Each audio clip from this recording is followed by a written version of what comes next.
innovation, workforce, skilling, etc., which is the theme that we are going to talk about today. On the innovation front, as it was mentioned by Ms. Trump yesterday, today we have India's largest technology incubator in Hyderabad called the T-Hub, which has been doing exceedingly well. And come this time next year, by this time next year, we will be having the world's largest technology incubator / startup engine in our own city of Hyderabad right here. In fact, innovation has been a huge driver in the growth story of Telangana in the last 3.5 years. Our Honorable Prime Minister, Shri Narendra Modi, for the first time in Indian history, for the first time in the history of this country, talks about Startup India. He realizes the importance of innovation. He realizes the importance of skills. He talks about Startup India. He talks about Skill India. And he also talks about how to ensure that this large demographic dividend, which is up for the grabs for India, because more than 50% of our population is less than the age of 27. More than 2/3 of India today is less than the age of 35. So that goes to tell you, India has the largest think force. I don't like to call it workforce.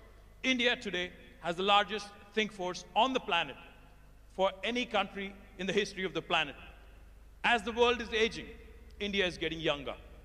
As the world today, the average age goes high and high, India is getting younger and younger. But that throws up a very interesting challenge. All the way from Hyderabad and Telangana government and right up to the United States and Trump administration. The one big challenge every government faces today is employment, is creation of jobs. Now that throws up an interesting question. How do we ensure that this so-called demographic dividend is completely harnessed, is completely leveraged by the governments? The human capital, how do we harness it? How do we ensure that this innovation, in this innovation and knowledge economy, how do we keep going? And how do we make sure, most importantly, women, for whom another added dimension, another compounded problem is the gender discrimination that is rampant across the first world, second world, or third world, irrespective of which country you come from. So we want to talk about all these innovation, skills, how do we ensure we create jobs? How do we also ensure at the same time we create both job creators, a platform for job creators like T-Hub, and how do we also ensure that for those people who are seeking employment, how do we make sure that they're adequately skilled? How do we also ensure that they keep refreshing their skills every so often? So like I said, I have cracker of a panel, and let me start by introducing the four powerful men. I have four powerful women. I've never done this in my life, moderation. So I'm a little nervous as well, so you have to bear with me for the next 1 hour. Let me start with Chanda Kochhar, the MD and CEO of India's largest private sector bank, a woman who's won multiple awards. I can go on and on, but she's been consistently ranked among the top 100 most powerful women by Forbes and Fortune, and the winner of Woodrow Wilson Award for Corporate Citizenship. Chanda, thank you. I think you're here. Chanda Kochhar, ladies and gentlemen, a warm round of applause, please. Next, I'd like to introduce Karen Quintos, the Chief Customer Officer of Dell, the highest ranked, most senior position held by a woman in Dell is currently held by Karen Quintos. Karen works very closely on the board of Dell, the highest and the most senior position, the executive position with Michael Dell and the entire team. So welcome, Karen. Next, we have a woman who's extremely popular, who's done significant work, who's been a tremendous pillar of support to a former UK Prime Minister, Prime Minister Blair, Sherry Blair of the Sherry Blair Foundation for Women. Ladies and gentlemen, please welcome her with a warm round of applause.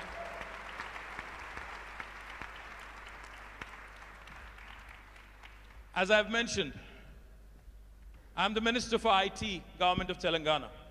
IT normally stands for Information Technology, but for the last 1 month and more so in the last 1 week, IT also in Hyderabad means Ivanka Trump.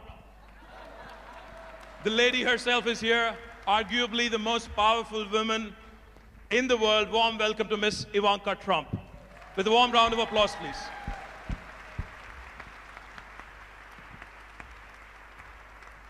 I didn't know what to call her because she dons multiple responsibilities, multiple roles, so I wanted to make sure we capture this moment. We have a banker, we have an advisor to POTUS, and many, many other things also. We have a lawyer, and then we have a chief marketing and chief customer officer. So welcome, ladies, and then we can get started. Thank you very much. What a group. Good morning. It is a bunch of really, really energetic people at 9 a.m. in the morning. Do you guys need more coffee? Well, this is a great panel. Thank you, ladies, for joining me. Let me start off by posing one question, and let me start off with Chanda. Chanda, you've donned multiple roles. You've been rated as one of the most powerful women in business by Forbes, by Fortune. You lead India's largest private sector bank. You're among the top 10 most influential businesswomen in the world. Let me ask you, what does it take, really, to ensure that you break through the glass ceiling, you work through whatever it is that is required to make it right to the top in the corporate world? Well, I think it's a combination of many things. It's what you yourself as a woman desire and want to achieve. It's what, the encouragement and support that you get from your family. And it's the entire ecosystem in the organization where you build your career. So let me start with the ecosystem first, because I think, I was very fortunate to be part of an organization that has always been a merit-oriented organization. And that gave all of us the comfort and confidence to say that if, even as women, we put in hard work, we'll be recognized for the work that we put in. We'll be given the next promotion or the next responsibility based on your capability and will not be discriminated against just because you were a woman. Well, beyond that, I think, it's about the woman himself or herself in that sense. Because, I have seen that women are actually sometimes even more capable and more intelligent than the boys that we recruit. I agree. I completely agree. But at the same time, we tend to give up when it's the most difficult time in our life stage, which is when we are starting our families. And I think that is the time when women need to decide not to give up. Because if you do not give up at that time, then you're able to continue for long.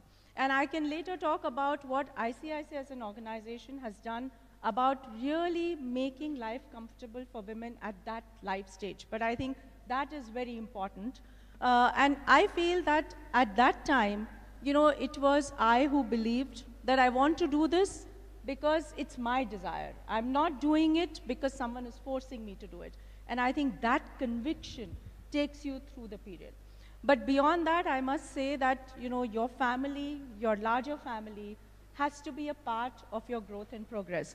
And it's not, as mundane as saying that they're supportive of what you're doing. I think that's actually putting their contribution in a very mundane manner. I think what gives the woman the inspiration is the joy and pride that your family feels in your every step. And that is the biggest driver and motivation for women. Fantastic, fantastic. Let me go to Karen quickly. Karen, Chanda represents the Indian corporate sector. She's an Indian woman who's made it right to the top, and she's worked her way through. How different is it in the United States? You've worked prior to Dell at multiple organizations, and you've been with Dell for the last 17 years. As I've mentioned, you're the top most ranked women in Dell right now. How difficult or how easy is it in the United States or the first world for a woman to reach right up to the top and to do what you've been doing? Well, first of all, I agree with everything that she said in terms of what it takes to be successful. The confidence that you have to have in you and your capabilities and what you can do and what you can enable, I think, has a huge impact. And I couldn't agree more on when you reach those difficult times and you feel like giving up is when you actually have to stay the course, because as a mother of 3, 2 of which are daughters, it's unbelievable how much of a role model you can be as a successful woman in helping them and their friends and the larger kind of community and being successful. You know, candidly, I'm actually quite optimistic about what is happening now in this area. I think we all agree the numbers are not moving as fast as they need to be moving, but the amount of support that we are seeing in companies, CEOs, the White House, various other public and organizations in the support around getting more women into leadership roles and enabling that, I think today is remarkable. So it's still tough. I mean, there's still a environment out there that is really conducive to men, candidly. And I think through policy change, through culture change, through having great leaders step up and really want to change the game when it comes to this, I'm actually optimistic that over the next couple of years, we're going to continue to see some real momentum. Great, great. Then we go to Sherry. Sherry, for those of you who are unaware, mine is the famous surname. She was a lawyer back in 1976. She started her own law firm. And for the first time in the history of Britain, she was the first wife of a prime minister who had her own career. I think that was the first time that has ever happened in British history. So Sherry, how difficult was it to be in the limelight and also to have your own career? And I'm sure there must have been a fallout, there must have been a few issues that emanate from it. So let's talk about it, and how difficult is it, again, to be in the spotlight again and to fight it out through your own career? Well, I think that, first of all, one of the reasons I was the first spouse of a prime minister to actually have gone to university, and that includes Dennis Thatcher, who didn't go to university, by the way, is just a generational thing. My predecessors, if you like, were of a different generation where girls didn't get educated.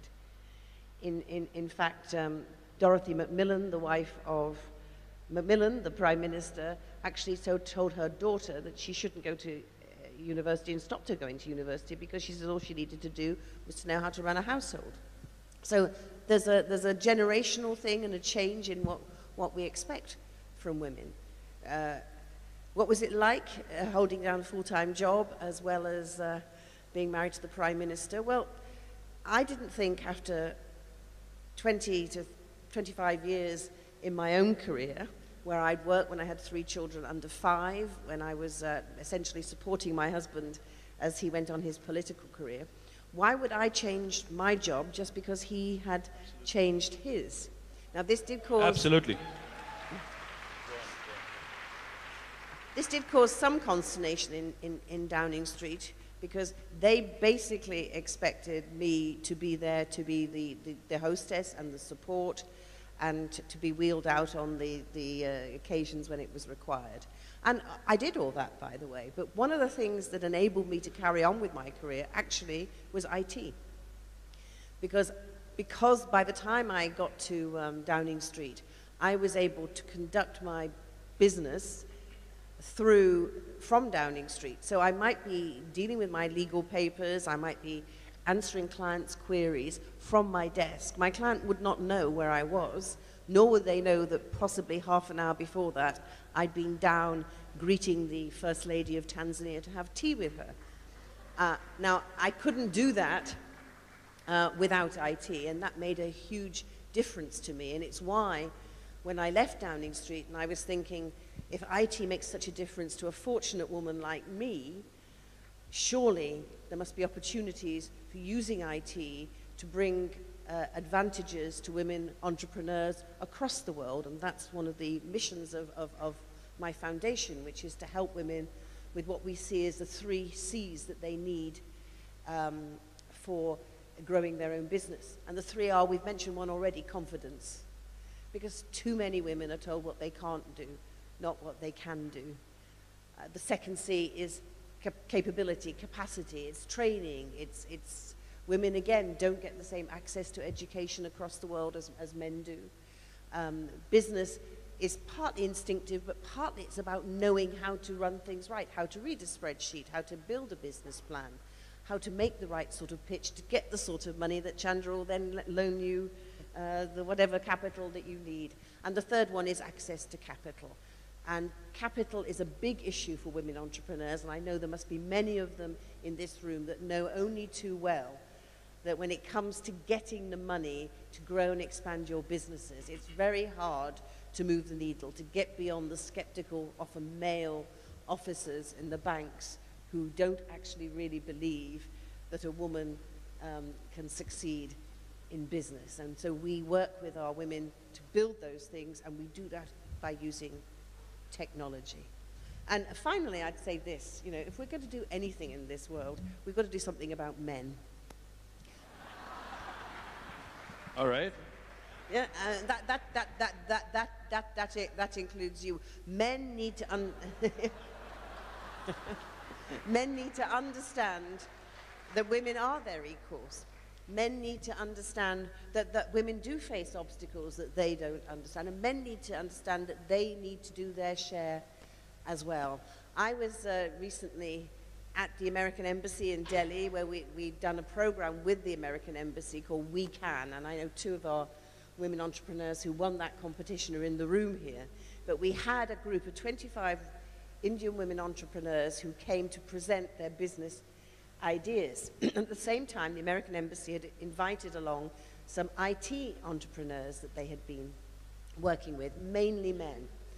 And the women were talking about their obstacles, and yet one of the young men stood up in the audience and says, I don't understand what this woman is talking about. He says, sometimes when I go to an interview or to seek a business, people ask me about whether I'm married, and you know, I don't find that offensive, so why are these women complaining that they can't get any help and assistance, because when they come there, all everyone is asking them about is whether they're married.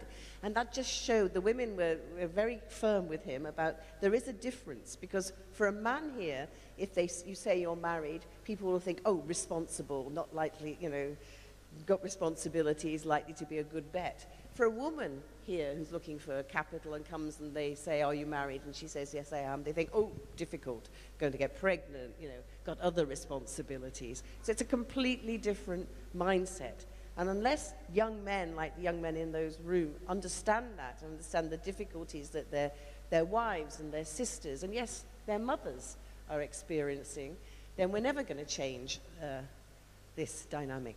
Thank you, Sherry. In fact, you talked about... Sherry talked about 3 C's: capacity, confidence, capital. I think the 4th C today, Sherry Blair. Ivanka, you are advising the leader of the free world. You have a unique opportunity to bring about a huge, drastic transformation across the world, especially from the women's perspective that Sherry so eloquently spoke about. In India, in Telangana, we do a bunch of things with the private sector as well. We work with Cisco in a program called Women Rock IT. We also work with Microsoft, another US company, in what is called as Girls in Technology.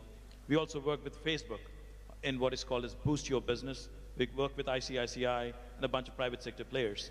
My question to you is, how can a government, be it the United States or India or any other province in India or across the world, how can a government ensure that we do more in terms of policies for bringing in more women into workforce, ensuring that they're skilled, and also how can we work with the private sector in ensuring that we give a larger share to women, which is what we've been talking about. Well, thank you, and thank you for having me here today on this remarkable panel. So much of what was said was deeply inspiring, and I agree with wholeheartedly. So one thing I'd just like to throw out there is these aren't women's issues.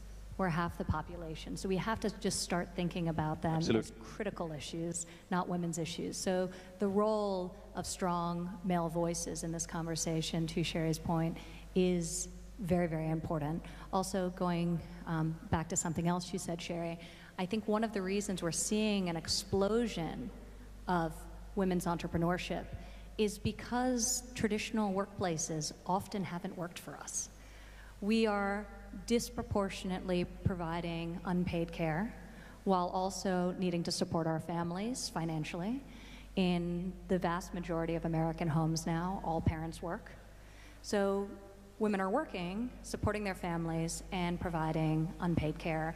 And often, and you know, after years and years, generations, these cultural, social, work institutions were not set up with the assumption that there would be two parents in the workforce. So we just have to fundamentally change things. It's starting to happen in the corporate world, albeit typically at larger companies, not smaller companies. It's a lot harder in terms of flexibility. Traditionally for people in tech and in finance making more money, not for women working at the lower income end of the spectrum. So I think that's where government policy comes in, and we need to start thinking about ways to support the modern workforce and the modern reality of dual income households. I think technology is a great driver of entrepreneurship because a lot of women are leaving and saying this doesn't work for me, and it's emboldening them to go out on their own. Technology is reducing barriers to starting new businesses. It's creating flexibility around schedule. So you can work just as many hours or more, but maybe you work some of them after you've put your child to sleep from your living room or from your kitchen table. So I think technology offers tremendous opportunities to women and women entrepreneurs, and we're seeing that in terms of the explosive global growth and domestic growth we're experiencing in the United States. But going back to public policy, I think it's incredibly important we have policies that support the modern working family. You see in tax reform the expansion, the vast expansion of the child tax credit, recognizing the massive investment parents make into their families at a time when wages have stagnated for so long, and working parents really need relief. The child independent care tax credit, tackling the cost of childcare and the fact that it's not only inaccessible in large portions of the country, particularly in rural America, but the cost is enormous to many American parents, and they're unable to afford to provide high-quality childcare. So that's another issue we're addressing. So you see some of that agenda coming to life through components of tax reform, and coming into the new year, you will hopefully see it in a national paid family leave program that we're working hard to build coalitions of support for. The president included it for the first time ever in his budget this year, paid family leave, maternity, paternity, adoption, and I'm very encouraged by that step, and we'll be working with Congress to try and pass what is a long overdue policy. So that's where you have public policy and many other things we're doing. This is a panel focused on skills training and workforce development, and we're really seeking to fuel that and make sure that we have the best trained next generation, K through 12, rethinking what we're teaching and the alignment of what's being taught in the classroom with the jobs available in the economies into which the students are graduating, but also worker retraining and skills training for older workers whose jobs have been displaced or are looking for new opportunities in their own lives as well. So this is an area we've been very focused on, and I can talk about in more detail if the conversation takes us there.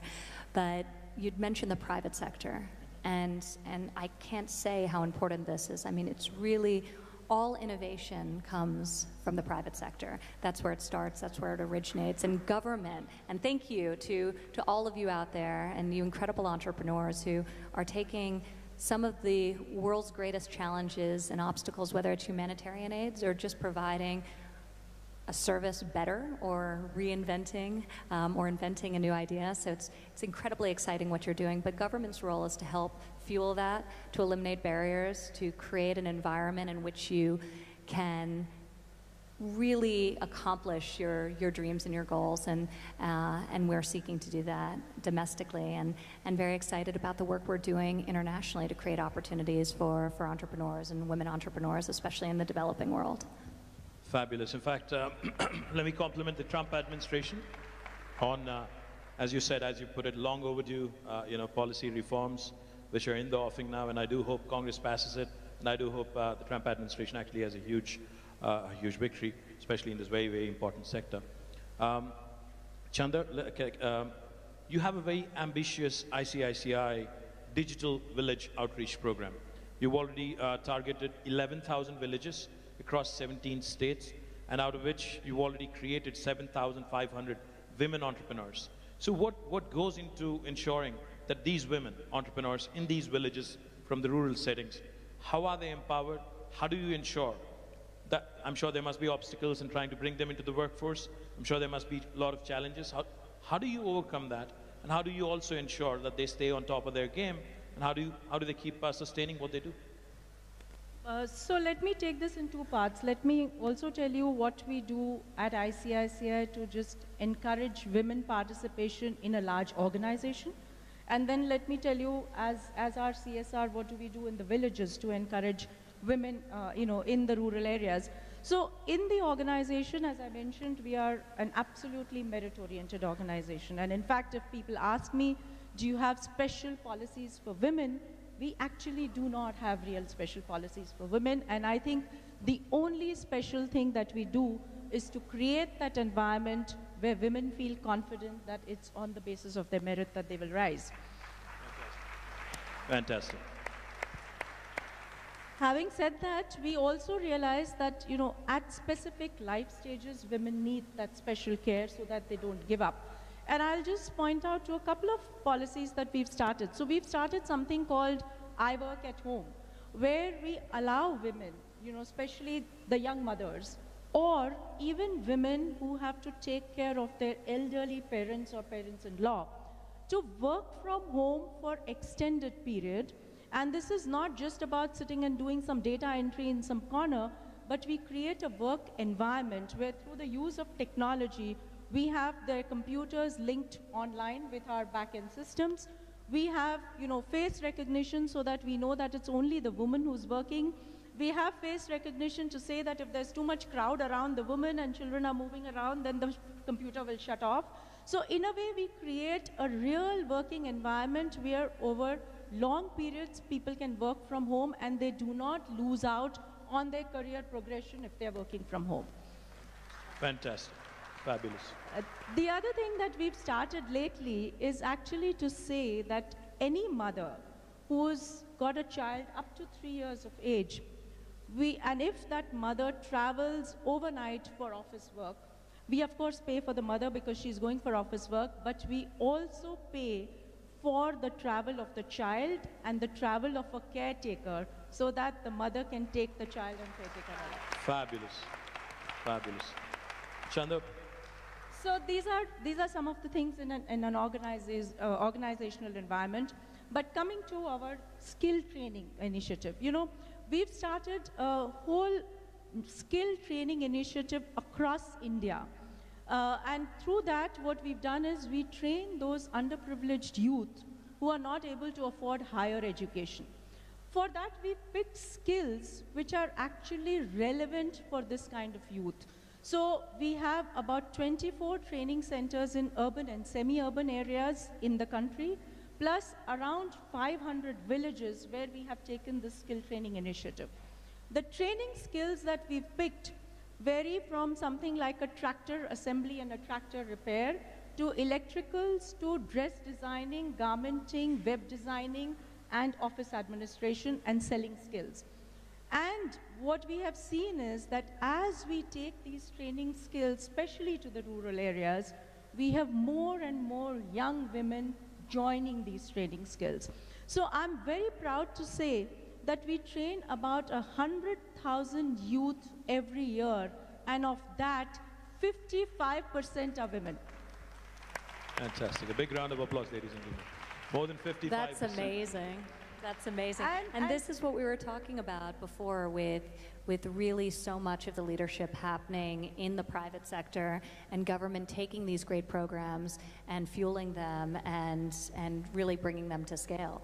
So, some of the most successful examples of skills training we've seen when we've looked across the globe at various apprenticeship opportunities are when government teams up with industry or government teams up with technical schools, community colleges, creates curriculum, and then that curriculum is taught to students, and then on the other side, they get a job of a private sector employer. So really creating that ecosystem and making sure there's an alignment with the classroom skills and a curriculum that will actually lead to a good paying job. And a lot of it's outside of the traditional 4-year college track. I think in America, we've gotten so focused on the importance of university that we've really done a disservice to a lot of people who could have had great paying jobs, who could have gone a different route, who could have learned skills, and maybe had skills better suited to the work that they wanted to do, and would have benefited from technical education or apprenticeship and real on-the-job training. So I think there's a tremendous opportunity in what you're describing, and 100,000 people a year, that's amazing. So. That's Thank exactly you. what my point was. And since you asked, how do they stay into it? Absolutely. So what we do is we create courses where the content is such that it ensures them a livelihood. What we've done in the digital villages is that we've actually digitized a whole set of financial payment systems so that it becomes inclusive for people to actually carry on their financial transactions and not suffer for the lack of having a bank account and so on and so forth. Then we provide, after providing them skills, we provide them credit linkage so that these people are able to get, an ability, access to credit so that they can start a livelihood of their own. And we provide them market linkages. So we link them either if somebody's learned garment manufacturing, then we link them to the garment factories around the village so that they get a constant source of business. Or if somebody's learned office administration, we link them to the companies so that they get a job. And therefore, this 55% women who are part of this initiative, almost 95% today are standing on their feet and earning some livelihood or the other of their own. Brilliant, brilliant. That's a great story. Yeah, and That's what we've seen is that this gives them not just an economic confidence, but it actually gives them a confidence of investing back into their families, into their villages, because I again believe in this phenomena that, you say that if you educate a man, you educate an individual. But if you educate a woman, you family. educate a generation. Absolute generation. Well, 55% plus employment in the rural economy. Let me go back to you, Karen. In Dell, you're leading a couple of very interesting inclusiveness and diversity initiatives. One which is called as Women in Search of Excellence, WISE acronym. And then you also have another very interesting program, Men Advocating Real Change, or MARC. You want to talk about it a bit more? Sure. I mean, this is an area that is clearly near and dear to us, and I'm sure is important to everyone in the audience. You asked the question, what are companies need to do to get more women into leadership roles and help with skills? We launched a couple of years ago unconscious social bias training. The biases that exist in society today, Cherie talked about some of them when it comes to women and, being married and those types of things. They have to be addressed. Men need to be part of those conversations, and that's what we did with the MARC, Men Advocating for Real Change training that we have done. We have trained nearly 90% of our executives. We made a goal that we're going to take it out to all frontline managers by the end of next year. It teaches all of us that we have biases, and it's how you respond to those. And it's what you do to lead your teams through those and recognize that the world is a better place. Business outcomes are great when you have diverse thinking that you can enable. And corporations are just better places when individuals can come in and feel that they can be themselves and really contribute to the company and the organization. We also have a very, very robust employee resource group. Our Women in Action resource group is the largest resource group that we have. It is 13,000 employees strong. We have 40 chapters around the world. We are using that employee resource group to fundamentally help drive some of the policy changes around paid time off, around enabling our flexible work from home solutions. We clearly see that technology can enable how women and men can work from home. We have sites across Dell where nearly 50% of the workforce works from home 1 or 2 days out of the week. And this has actually been a huge enabler for us to hire women back into the workforce that have taken some time off, that have children, that their children are getting older and they want to come back. And there is an untapped potential labor pool that is out there of women that have master's degrees, that have started their own businesses, that we are actually rehiring back at Dell.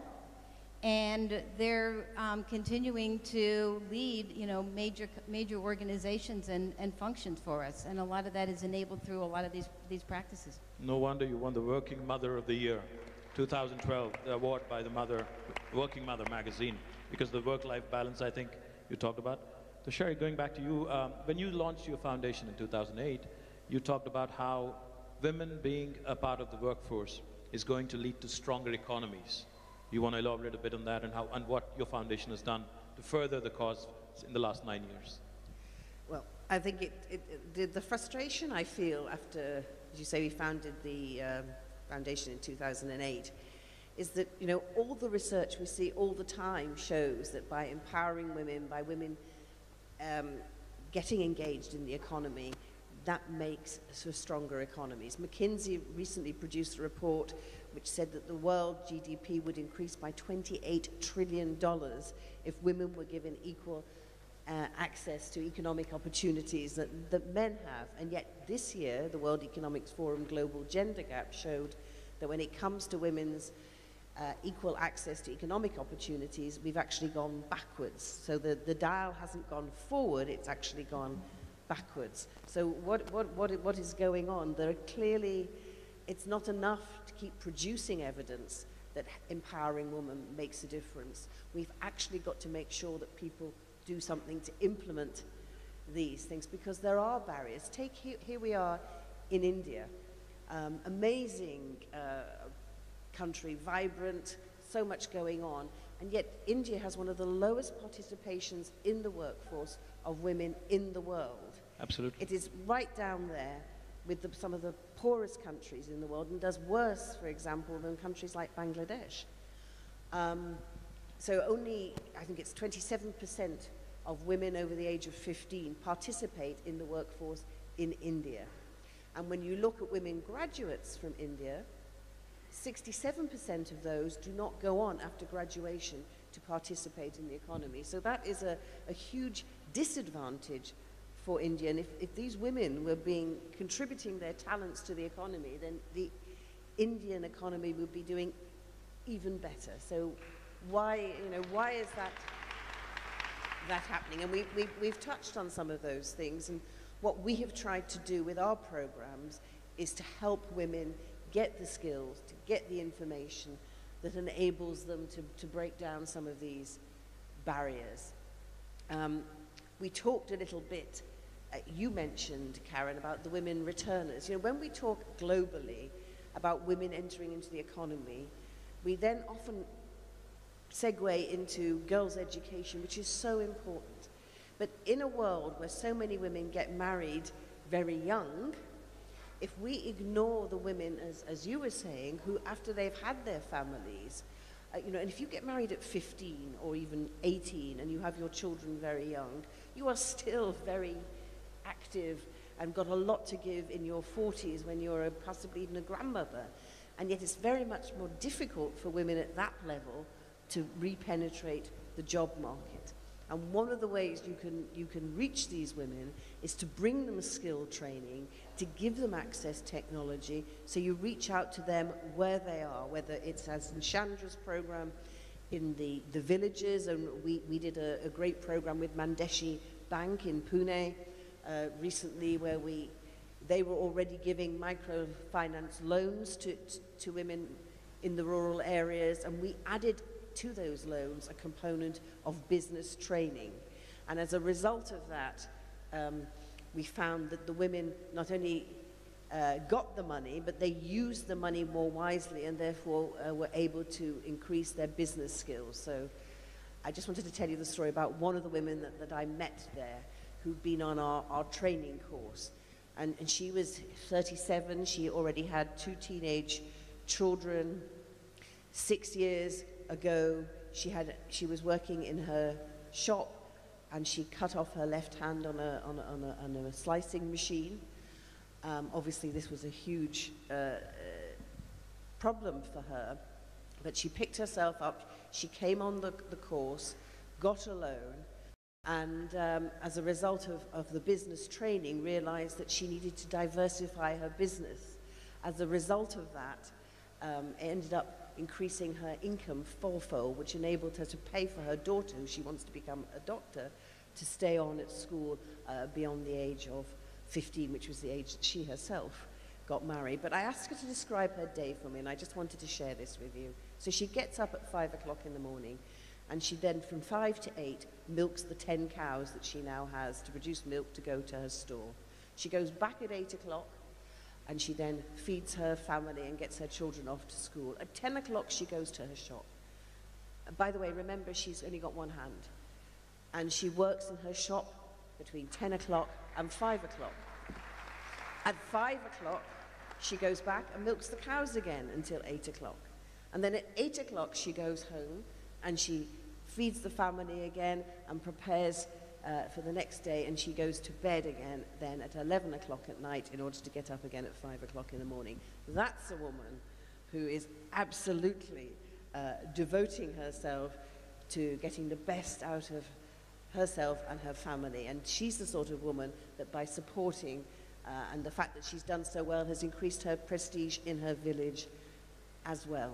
So, you know, these are the sort of programs. Now, the other sort of thing we do is for a different level of woman entrepreneur, and we have what we call our blended learning training programs. These are like 3-month mini MBA courses.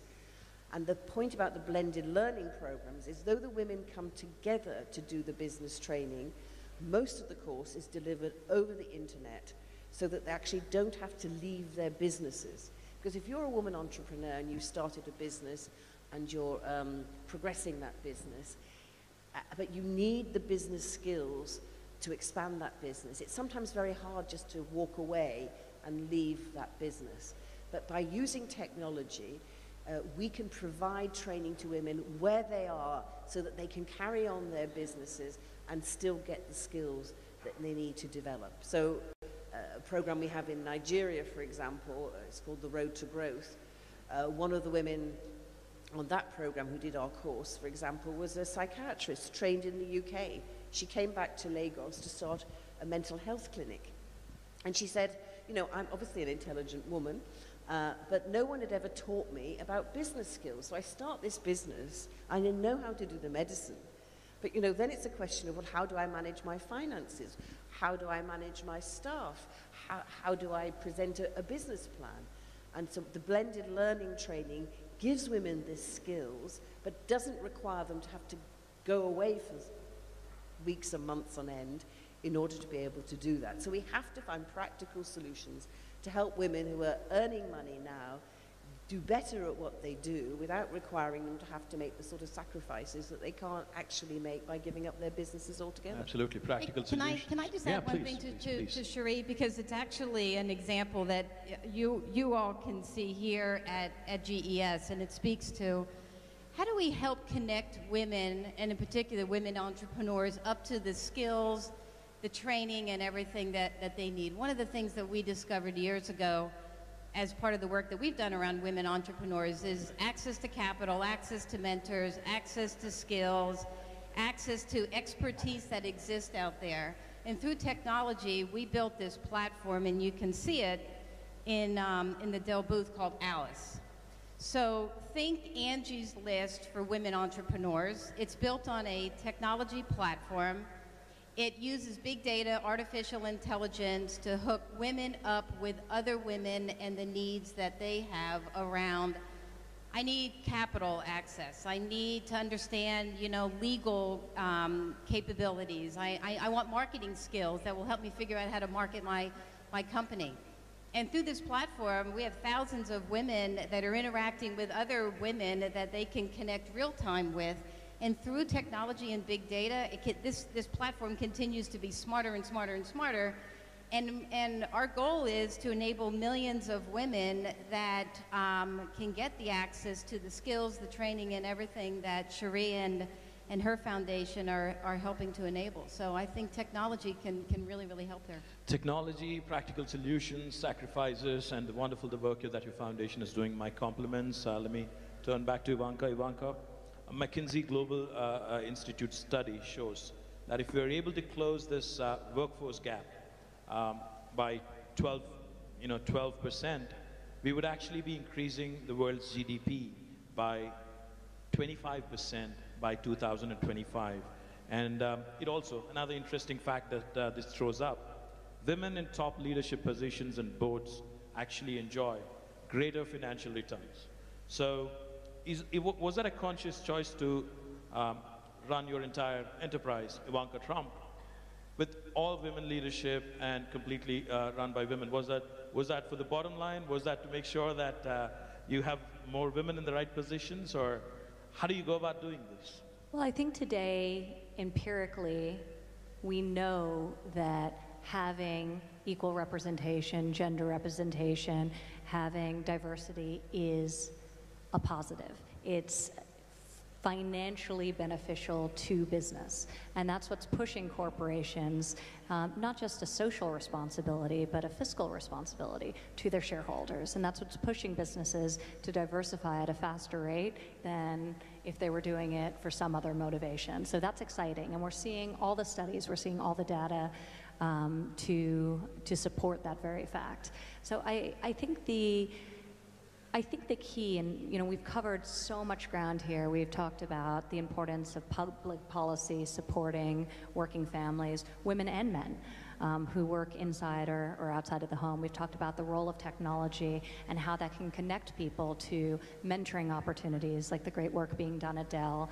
We're doing that domestically at the government through programs such as SCORE, which have been very, very successful in getting private sector and getting successful men and women to coach and to mentor other young people or not so young people, who want to become CEOs as well. So taking programs like SCORE. We've talked about inadequate access to capital, which happens domestically, unfortunately, as well. When you look at our participation or our share of venture capital funding is minuscule, 3% last year.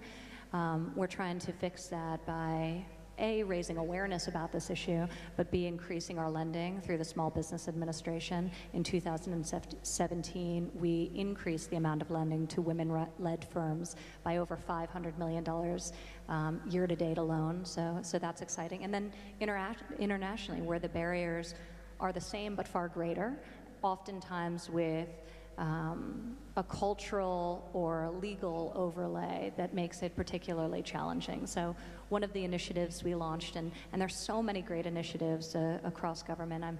I'm leaving this stage and going to the State Department run GIST competition, which maybe some of the entrepreneurs here today will be participating in. You will? Amazing. It's a pitch competition to support investment in great entrepreneurs around the globe doing very innovative things.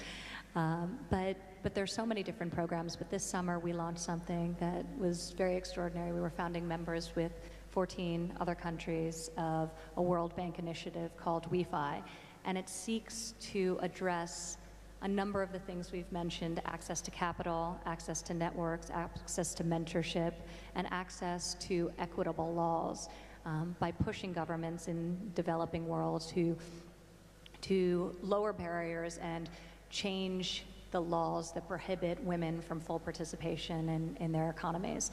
So WeFi is very exciting, and we anticipate being able to leverage in excess of $1 billion to go to female entrepreneurs in the developing world. So we're hopeful that has a profound effect on the ecosystem of women's entrepreneurship generally, but also for the benefit of women in the workforce as well.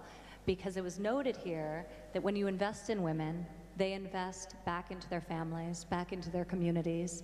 They say 90 cents on the dollar earned by a woman goes right back into her family and community, and back into things like education, into healthcare, into things that will create a positive generational impact. So we're very excited about that initiative and all the other ways we can fuel the exciting work that's being done in the entrepreneurship ecosystem at home and abroad. Congratulations. Can I ask you, because Absolutely. Ivanka, that 90 cent figure, it's a very interesting one, but I want to ask you as a man, what do you think the equivalent figure is for a man? 40? Well, He was supposed to answer that. I'm the moderator. I'm supposed to be asking you questions. Anyways, I think it must be around 40. Yeah, no, it's 30. 30. 30. All right. As always, women are the smarter ones anyways. 40. But you know what I think? I was trying to But do you know what I think about that? You see, I think there are plenty of men who also invest 90% of their efforts into their family and into their community. And the problem is that there are some men, and my own father was one of these men because he abandoned my mother and my sister and myself and never supported us ever again. Who'd only put 1%, if you're lucky, into their families. And the question really is for men is, why is it that we tolerate the idea that these men who go off and spend their lives on wine, women and song, somehow that's acceptable? The men who put 90% of their efforts into their families should be speaking out more loudly and saying, these men that don't do that actually are letting us all down, rather than just shrugging their shoulders and saying, oh, well, women, they do 90%, we do 30 to 40 as men, but that's okay. Because actually, it isn't really okay, is it? It's true, and I think this is something, Sherry, that I'm glad you brought up, but I'm actually very optimistic about, because I see the landscape changing, and especially when you look at the next generation coming up. I think women don't view themselves as purely providing care for their families. They want to work. In many cases, they need to work to support their families. Men, similarly, are taking a much more active approach in raising children and participating in the family than in previous generations as well. And we see this happening on different scales, but all over the world. And I see this generational shift that is very exciting, because when you think about true equality, it starts with having this level playing field and sharing the responsibilities, domestic responsibilities, as well as workplace responsibilities much more equitably. So I love the natural shift that we have happening, but I think talking about these issues, and I think men talking about the fact that they're not financial providers alone, that they want to participate, that they want to be involved parents and fathers is incredibly important as well.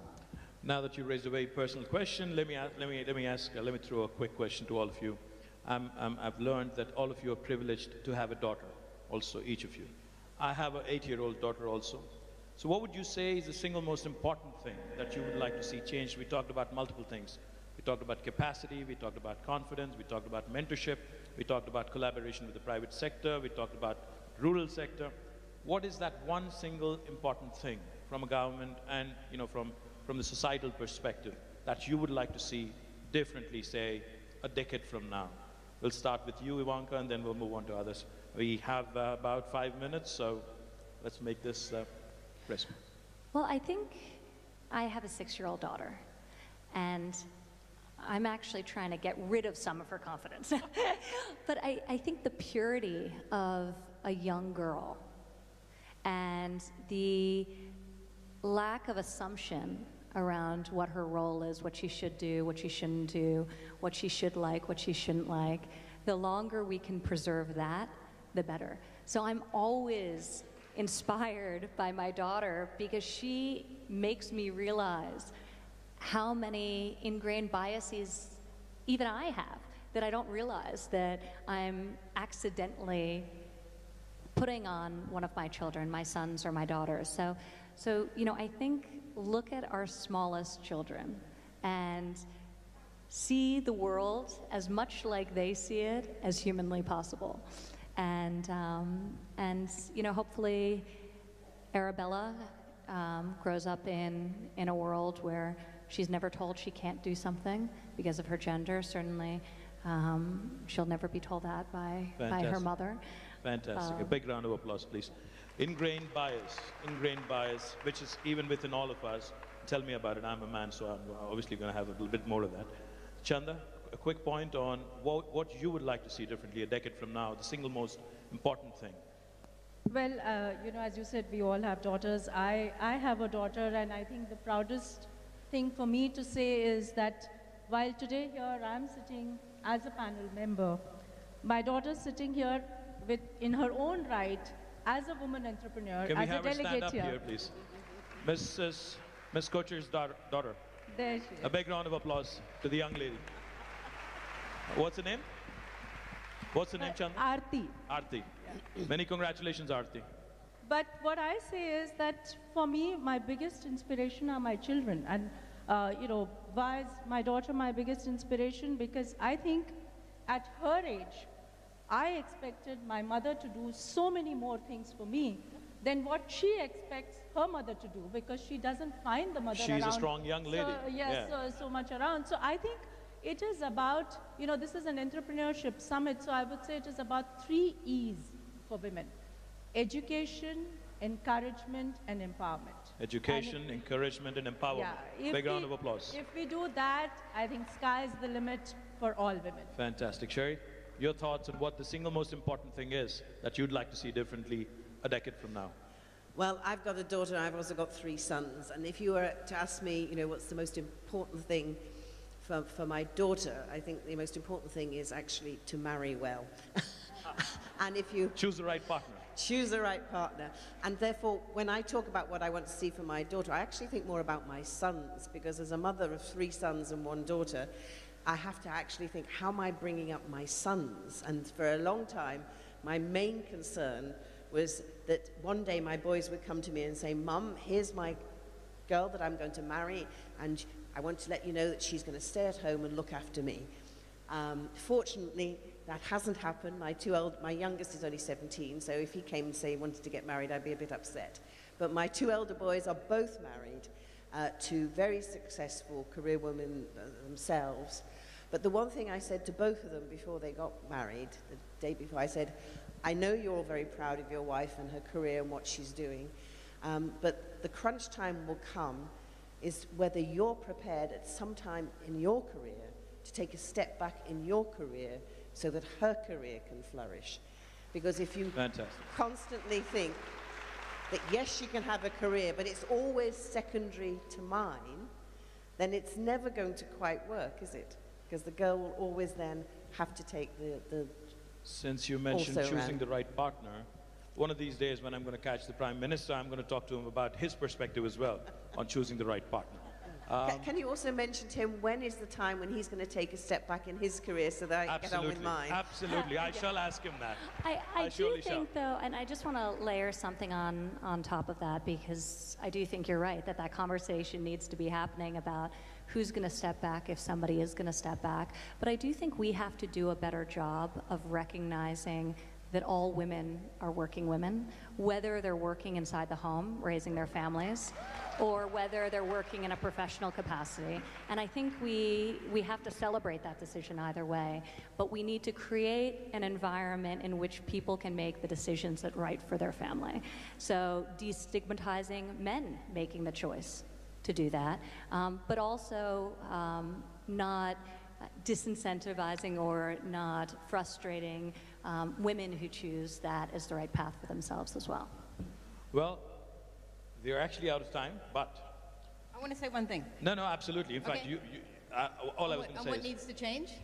I think we need to see more women and girls in STEM-related roles, whether they are entrepreneurs that are creating innovative technology, big data, all of that, or whether it's girls that are graduating with STEM-related degrees. The numbers are really scary, and that is where the jobs are going to be. The salaries are going to be higher, the job security is going to be greater, technology is permeating everything, and what I would love to see is a much more balanced set of graduates and women that are in STEM-related fields, because it's going to be a huge business imperative for many, many companies and governments around the world. Well, while we are out of time, I think I have some very powerful women in the world sitting on this podium, so I'm going to take my liberties. I'm going to ask the organizers to give us 2 more minutes, and then we'll close out some final thoughts. Chanda, on what do you think, again, on skills, training, capacity? We covered multiple issues. Final thoughts, closing remarks on what we should be doing, say 60 seconds? Yeah, so I said that, education in terms of in empowerment, you actually cover everything, whether it's skill, access to credit, and all that. And in terms of encouragement, it's the social approach towards women. But I want to take 1 minute to talk about India, because this is a forum where I think we should talk about India.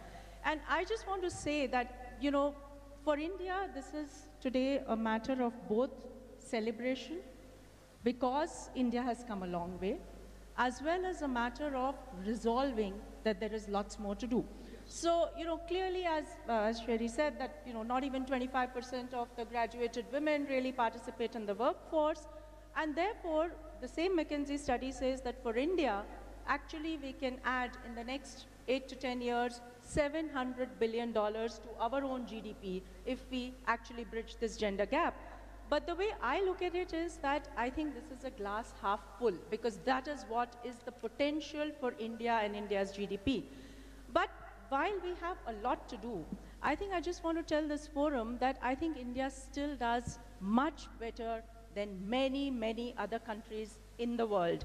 And let me take, it's a wide spectrum. I mean, you do not have a country where you have 100 million families impacted by the self-help group movement, of which 85% of that self-help group people are women. Out of which 20 million are in Telangana. Yeah, yes, absolutely.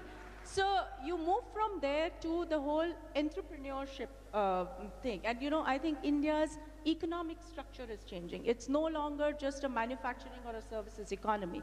It's now becoming an entrepreneurship economy, an economy of value chains, which gives women more and more enablement to create their own niche and to start their own careers. And what bigger testimony than to say that in India we are able to put up a platform where more than 50% participants are women today, sitting right here. Fantastic. Big round of applause to the ladies, the women entrepreneurs who've showed up at the Global Entrepreneurship Summit. And then let me take this little further to say that it's India that has produced, sports women in fields that get us medals and, things like wrestling and gymnastics, which were so far, typified as being men's sports. Today, India has women fighter pilots in the Indian Air Force. Today, it's Indian Navy that has started an all-woman circumnavigation around the world, just as an expedition. Today, India has a defense minister who's a lady. Today, India has, senior ministers who are ladies, and there is no country in the world where 40% of the banking sector is headed by women.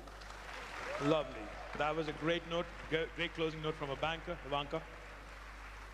First of all, I appreciate the discussion and all the panelists for just a really great dialogue that happened here today. But I do want to follow up on something that Karen was talking about as it relates to STEM education particularly. Because when you think about the landscape in the developed world, where there has been better access to capital, certainly, than in the developing world, and more progressive policies to support working families, in some cases better than others. But there has been a stagnation in terms of closing that gender wage gap. And it's really sort of persisted and stayed, it closed, and then flatlined over a decade ago.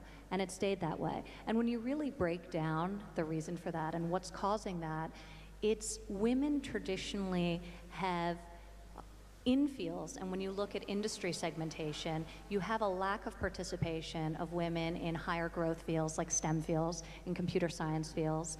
And you also have an unfortunate circumstance where traditionally women dominated sectors of the economy are undervalued financially and are underpaid financially. So I think both need to be disrupted. We need to get more men into so-called women's fields, and we need to get more women into STEM fields where our participation rates are really abysmal. I'm incredibly fearful that when you look out and you think about where the future of work is going, that if women continue to represent only 13% of engineers in the United States, or continue to represent only 24% of computer science professionals, that the gender wage gap is actually going to grow as opposed to contract in the years to come. So I think this is something we need to address. It's something that this administration in the United States is very, very focused on. Each president has the opportunity to prioritize for the Department of Education what they want them to focus on. And the president issued a presidential memorandum just last month instructing the Department of Education to prioritize STEM education. And in the guidance required that gender and racial diversity be considered when granting the money towards all of the different programs, so that the programs are actually designed to encourage gender diversity and to encourage racial diversity and to prioritize computer science. So I think it's critical that we think about occupational challenges and making sure that there's more equitable balance in especially the high growth industries as we look forward and as we think generally about the future of work in our own countries and around the world. So more men and women's domains and more women and men's domains as well. Well, then they wouldn't be sort of women's industries. Inclusive growth, closing down the gender gap. Fantastic thoughts. Sherry, final thoughts before we... Just a couple of thoughts from me. One is that we've heard a lot about how empowering women, getting women engaged in the market, how women in development, really makes a difference. And yet the truth is, when we look at where the development dollars go across the world, across all these programs, it's a pitifully small amount of that money that actually goes to women. It's definitely less than 10%, and it's probably less than 5%. I can't remember the exact figure. So how often do we have to say that it really makes a difference if you invest in women for when we actually put our money where our mouth is and make that happen? That's why actually the We Find Five scheme is such a great scheme and where we need to do more. And my final thought is this. It's all about choice and diversity. We're talking about women as though all women were alike and all men are alike. And of course, we're all different. But it's about embracing diversity and most of all, respecting each other's choices, which is why when Ivanka talked about those women who choose to devote themselves to their family and work at home, that's their right and their choice. And actually, as women, we should be kinder to each other about each other's choices and actually help each other so we can make a choice and change our choices throughout our lives. So let's hear it for choice and diversity. More power to you. Karen, final thoughts? Any final thoughts? Yeah, my final thought is it's going to take all of us to change the dialogue, men and women, and I would just really encourage everybody here in the audience. It's amazing how many people are here. Get involved. Get involved in changing the discussion, changing the trajectory, helping to invest in women entrepreneurs. Women cannot do this alone. We need men in the conversation, helping. And the world is a better place when we all come together with a common vision and collaboration and working together. And I think together we can do some amazing things. Fantastic. Like I said right at the beginning, right at the onset, we have a cracker of a panel. Chanda, Kochhar, Karen Quintos, Sherry Blair, Ivanka Trump. These ladies did not need me here. They only needed me as much as a fish needs a bicycle. But I think they put up with me. Thank you, ladies, for your wonderful, wonderful thoughts. Thank you so much for this lovely opportunity. Thank you very much. Thank you,